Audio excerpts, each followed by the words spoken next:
focus na mambo ambayo yametendeka, because I believe what you report today may help prevent such a calamity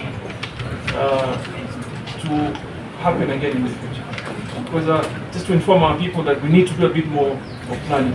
But nani alisema mambo ya kuhesabu? Wewe umeenda shule. Tell me, assessment maana Kiswahili nini? Si kuhesabu. Si kuhesabu. And then kitu ambacho tunataka tujue, vitu vingine havibadilishwi. Yani Kenya cannot be an island. We cannot purport to want to do things our way. So if you go to Tanzania, they do fish assessment. Somalia, they do stock assessment. Oman, US, every state of the US, they do what they call stock assessment. What you didn't understand, or what you need to break down,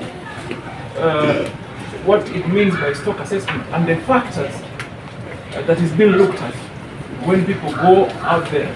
There is absolutely no way anybody in this world can have the capacity to go to the sea or the lake and count fish at 1, 2, utatoka wapi hiyo?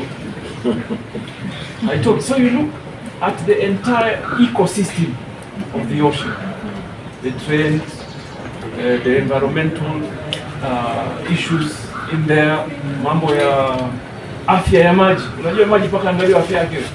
Kama hujui, maji yanaangaliwa afya yake. Samaki wanazaana vipi? Samaki wanatembea vipi? You know?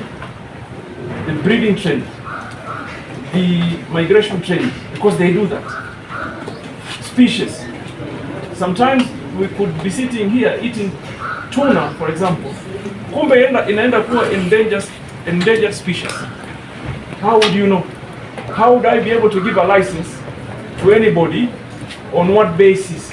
Kama nakupa leseni ya kuvua tuna, naweza kukuambia wewe unafaa kuvua tuna isipite tani 1,000.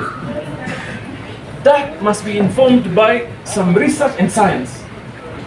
And maybe it makes me very sad for someone to just water it down to call it kuhesabu samaki. It is not. It is not. And if you want us to thrive as a ministry, as a country, where this opportunity becomes our next economic frontier, we have to invest in it.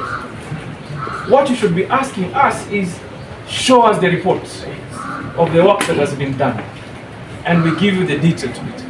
Ya mwisho kabisa nikikujibu ndugu yangu. So we are okay to count gazelles, elephants, lions. Because why? Tourism and economic gain. Now, is it different from wale viumbe vinavyoishi kwenye samaki? It's the same. It is the same. We just need to explain it, how it's done. And by the way, so that you know, it requires a lot of science. A lot of science, because you have to determine even the weather pattern. Maji yanakuwa moto, baridi kiasi gani. So what I'm happy to do for you is one day maybe to give you a detailed reporting on what stock assessment really means.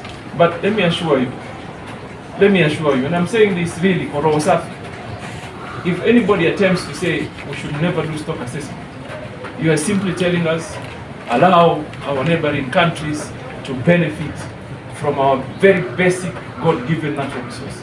Because Somalia is doing stock assessment, Tanzania is doing stock assessment, Seychelles is doing stock assessment, Mauritius is doing stock assessment, South Africa, everybody does stock assessment. Lakini sisi unajua, bahati mbaya hii Kenya kila mtu ni mjuaji.